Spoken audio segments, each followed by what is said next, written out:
Back in the 1980s, actress Vicky Hodge told a story about Andrew's reckless escapades and refusal to heed advice. At the time, it was dismissed as youthful arrogance. But with hindsight, her account feels prophetic. What once passed as immaturity hardened into a pattern. Pranks that humiliate, jokes that cross lines, and an attitude that smirks at accountability. Hodge wasn't the only one to notice. Over the years, voices grew louder, but they were met with shrugs, not scrutiny. Andrew's story isn't about a single mistake. It's about how early warning signs were overlooked until the consequences became unavoidable. This isn't just a matter of poor judgment. It's a consistent history of deflection, indulgence, and disregard. If you love getting the real story behind the palace walls, don't forget to subscribe to the channel and tap the notification bell so you never miss an update. Former partners like Susanna Constantine and witnesses from royal circles paint the same picture, a man who took privilege as permission. He didn't just bend rules, he acted like they didn't exist. Whether pushing social boundaries or shirking royal responsibility, Andrew's pattern has now come full circle.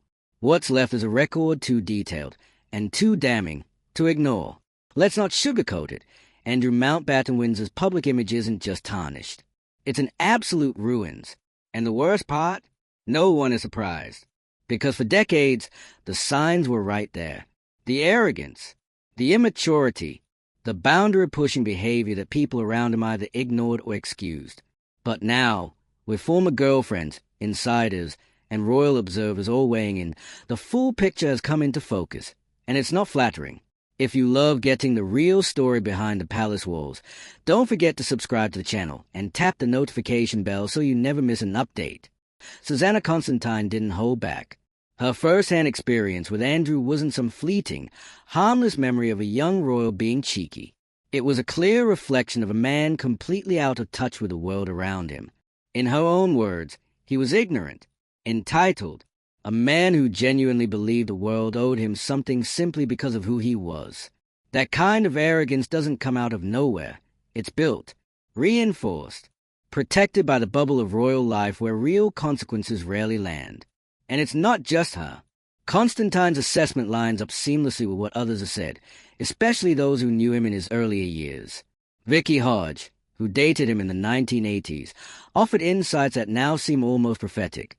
She described him as headstrong and impulsive, someone with a thirst for escapades and a knack for ignoring advice. At the time, it might have seemed like youthful rebellion.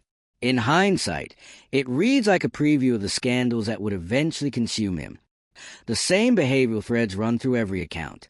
A belief that boundaries were optional, a sense that rules existed for others, and a consistent, almost compulsive need to be the center of attention, often at other people's expense.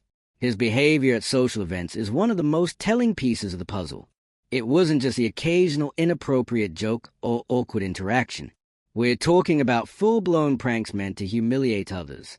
Multiple witnesses have described him unzipping women's dresses at parties, shoving guests' faces into food, and making lewd comments, all in the name of his own amusement. Juvenile doesn't even begin to cover it. This was behavior that crossed lines over and over again, and not just once or twice. Repeatedly, casually, without shame or consequence. Because for Andrew, the consequences never came, until recently. For most of his life, he operated in a world that let him get away with it. The royal structure around him absorbed the damage, smoothed things over, protected the reputation of the monarchy at the expense of accountability. But there's only so much you can sweep under the rug before it all starts to show. And when the Epstein scandal hit, everything exploded. Suddenly, the years of rumors, the awkward stories, the crass jokes, they weren't so easy to ignore. The public started connecting the dots. The perception of Andrew as a slightly embarrassing royal cousin became something far more serious. The world saw the truth. This wasn't just bad behavior. It was a pattern, and it had been allowed to fester, unchecked, for years. Even Susanna Constantine questioned how someone like Andrew could have been entrusted with something as serious as a helicopter license. It wasn't just about flying. It was about the access, the responsibility, the trust. And from her perspective, it made no sense. Because the man she knew wasn't someone who earned things. He was someone things were given to. Privilege without merit. Access without responsibility. And that's really the heart of this story. Andrew's downfall isn't just about one man making mistakes. It's about what happens when power is inherited without accountability. When someone is told, over and over again, that they are special, that they don't need to change, that the system will protect them. It's no coincidence that, throughout this saga, the one consistent positive note has been about his daughters. Princess Beatrice and Princess Eugenie have managed to maintain public respect. They've been described as grounded, well-mannered, even admirable in how they carried themselves through the chaos. And that contrast is striking, because it proves this kind of behavior isn't genetic. It's a choice. Andrew made his. They made theirs. And while they've kept a low profile and earned public sympathy, Andrew's legacy has gone in the opposite direction. His removal from royal duties wasn't a graceful retirement. It was damage control. The stripping of his titles wasn't a formality. It was a forced exit. And the pressure for him to vacate royal residences? That's not politics. It's fallout. Even now, more stories are coming to light. Accounts from decades ago that line up too well with the man we saw unravel in front of the world. People are no longer afraid to speak up. They are no longer whispering about Prince Andrew's behavior behind closed doors. They are putting it on record. And it all points to the same conclusion. This wasn't sudden. It was always there. The warning signs were ignored. That's why so many are fed up, not just with Andrew, but with a system that let it go on for so long. The idea that someone could consistently cross boundaries, make inappropriate jokes, humiliate guests at private parties, and still be celebrated, protected, and promoted, it's infuriating, because it proves how deep privilege runs, and how slow real consequences are to arrive, if they arrive at all. And when they finally did, Andrew didn't respond with humility. There was no heartfelt apology, no acknowledgement of harm. His infamous TV interview only made things worse. The tone-deaf answers, the refusal to show remorse, the defensive posture. It confirmed everything people feared, that he didn't just behave poorly. He had no idea why it mattered. That kind of obliviousness doesn't just erode public trust. It cements public disgust. And now, his name isn't associated with charity or service or duty. It's a punchline, a scandal, a warning. And yet, the institution that once propped him up is still dealing with the consequences. Every news story, every resurface account adds to the weight. Because Andrew's behavior isn't just a personal failure. It's a reflection of a system that rewarded the wrong things for far too long. There's no comeback story here. No rehabilitation arc. What we're witnessing is a final stage of a reputation collapsing under the weight of its own arrogance. Andrew is not a victim of cancel culture. He is a product of unchecked privilege, and his story is a cautionary tale people are no longer afraid to tell. And if you've been following along, you already know this isn't going away. The damage has been done. The stories are out, and the public has made up its mind. If you're still watching, let us know what you think. Do these revelations change how you see Andrew? Or was this the inevitable result of years of looking the other way? Drop a comment. Share this with someone who's been following the royal mess, and don't forget to like and subscribe for more deep dives into the scandals they really don't want you talking about. At this point, even the most loyal defenders of the monarchy are struggling to spin the Andrew narrative into something palatable. Because what do you even say in the face of such a consistent, well-documented history of entitlement and boundary pushing? The excuses are worn thin. The silence doesn't cut it. And the public's patience, what little remained, is long gone. What's striking about Andrew's story isn't just a fall. It's the fact that it took this long for it to become undeniable. These weren't isolated incidents dug up by tabloids on a slow news day. These were first-hand accounts, multiple, corroborated, and echoing the same themes. A man convinced that rules were optional. A pattern of self-centered behavior dressed up as playful mischief. And a string of inappropriate moments that weren't just embarrassing. They were demeaning, disrespectful, and, in some cases, borderline abusive. The kind of conduct that would get anyone else immediately dismissed from any position of power was, in Andrew's case, just part of the background noise. Because when you grow up surrounded by velvet ropes and fawning press coverage, the line between charming rogue and habitual problem becomes dangerously blurred. And let's not pretend it wasn't noticed. Staff, insiders, and people who spent any real time around Andrew knew what was going on. Stories from palace employees and close observers have painted the same picture for years. Andrew didn't just enjoy attention, he demanded it. He wasn't just immature, he was willfully ignorant. And worst of all, he didn't seem to care how his behavior affected anyone else. That's where the comment from Susanna Constantine really hit. She's not a scandal chaser. She's not trying to cash in. She's simply describing what she saw, an entitled man who thought the world revolved around him, who was pushed through things he didn't earn, like a helicopter license, because someone in the system made it happen, not because he was qualified, not because he showed competence, but because no one ever told him no.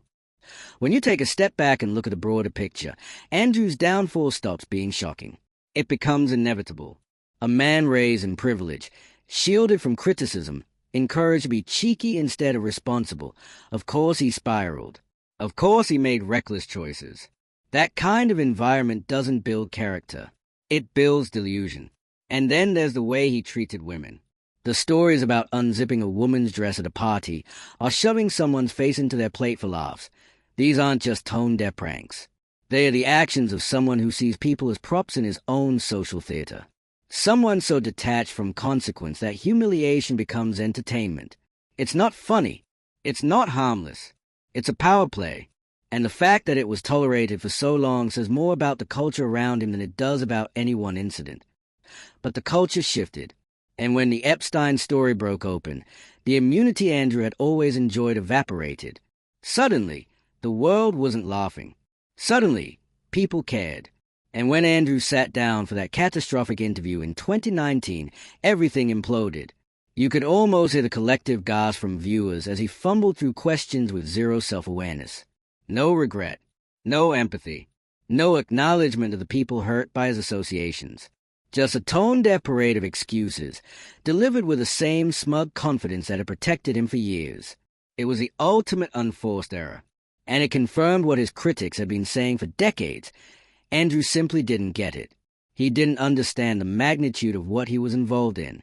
He didn't grasp how far he'd fallen, or why. And after that, the silence was deafening. The palace moved quickly, stripping him of his royal duties, titles, and patronages. Suddenly, the man who once strutted through royal engagements with a puffed chest was gone from the public stage. Not because he chose to step back, but because he was pushed. Now, we're left with a fractured legacy, one where Andrew's name is less associated with service or diplomacy, and more with scandal and disgrace. His daughters, to their credit, have managed to carry on with composure. They've kept their heads down, avoided the drama, and in doing so, they've made the contrast between their public conduct and their fathers all the more glaring. Because here's the thing, privilege doesn't guarantee poor behavior. Beatrice and Eugenie prove that. They've had access. They've had protection, but they've also shown restraint, empathy, an understanding that being royal means being held to a higher standard, not a lower one. So Andrew's failure isn't just personal. It's proof that character still matters, even in the highest circles. Vicky Hodge saw it early. Her warnings about Andrew's rebellious streak and love of trouble weren't dismissed out of malice. They were just inconvenient. She wasn't spinning a narrative. She was pointing out what was already obvious. But no one listened, because it was easier to laugh, to excuse, to roll out the tide, his just being Andrew defense. That defense is over now, and what's left is the undeniable truth that privilege without integrity is a recipe for disaster. Even now, the consequences keep unfolding. Pressure is mounting for Andrew to leave royal residences. His former status doesn't carry the same weight. His not being invited back into the fold. His not being rehabilitated with a charm offensive. His out, and it's likely permanent. The damage isn't just to Andrew's personal brand. It's to the institution that allowed this to go on unchecked for so long. The royal family has always been steeped in tradition, but in this case, tradition became a shield. And that shield protected the wrong person for far too long. There's a lesson in all of this. Not just about Andrew, but about systems that value status over substance. About the dangers of confusing charisma for character. About how a person's true nature always comes out, eventually. And now that it has, there's no going back. This isn't a tabloid story that will blow over. This is a reckoning that's been a long time coming. And the more people come forward, former girlfriends, insiders, observers, the more the narrative tightens around a man who thought he was untouchable. But no one's untouchable forever. Not even a prince. Andrew Mountbatten Windsor didn't just stumble into disgrace. He marched into it, waving the flag of entitlement every step of the way. And now, as more people from his past come forward to speak, there's no dodging the pattern. This wasn't a single lapse in judgment. It was a lifestyle, and not the glamorous, jet-setting one the palace PR machine tried to sell for years. No, this was the behavior of a man who spent decades mistaking privilege for immunity. Let's be clear. The only thing shocking about the current state of Andrew's public reputation is how long it took to fall apart. Because when you step back and look at the full timeline, from the early comments of Vicky Hodge in the 80s to the recent blistering assessment by Susanna Constantine, it's impossible not to see the through line. This wasn't a one-off mistake. This was the same behavior, repeated over years, decades even, without apology and without interruption. The tales of crude pranks and inappropriate party behavior aren't just rumors. They've been consistent for years. Different people, different places. Same Andrew. Shoving faces into food? That happened. Unzipping a woman's dress is some kind of joke? That happened too. Every single one of these incidents tells the same story. A man who saw people as props, not peers. A man who used his social status like a weapon because he could. And sure, in some circles, this was brushed off as Andrew being Andrew. That phrase alone is enough to make your eye twitch. Because what does that even mean? It means he's powerful, so we'll let it slide. It means we'd call it out, but it's too connected. It means the bar was lowered so far, Andrew was tripping over it and still not facing consequences. That's why Susanna Constantine's comments matter so much. Her account wasn't full of dramatic embellishments. She wasn't ranting.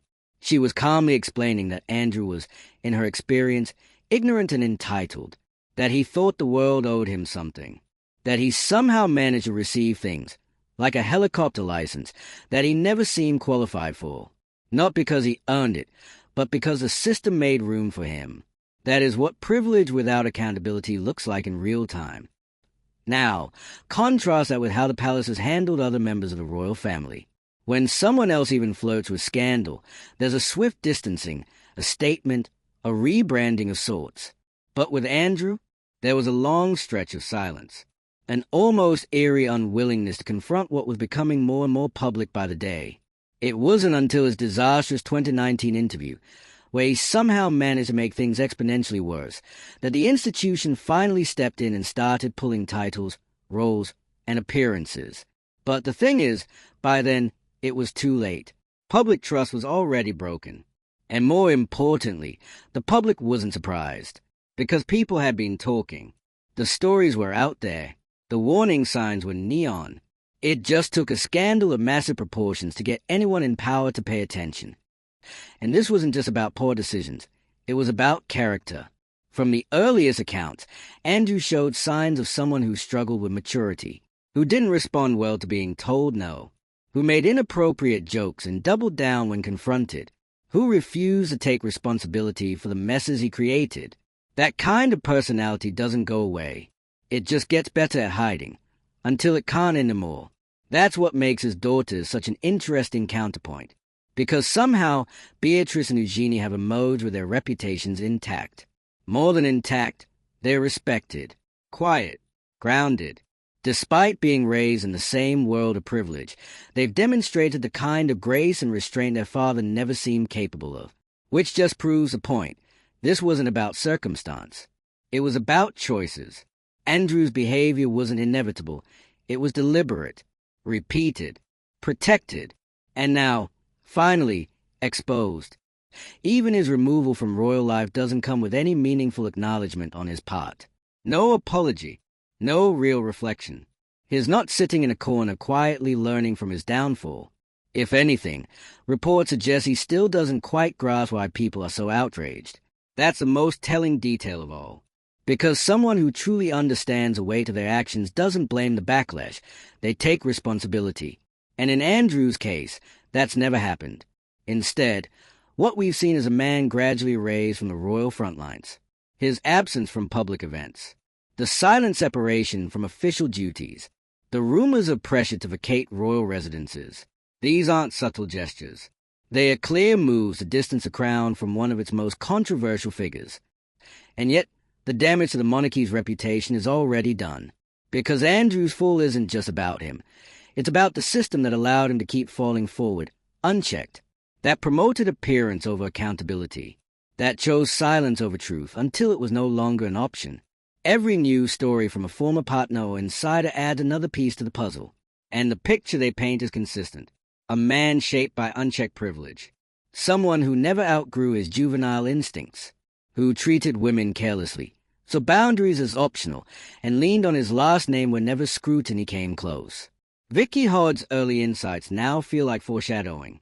Back then, she described Andrew as a man who did what he wanted, when he wanted.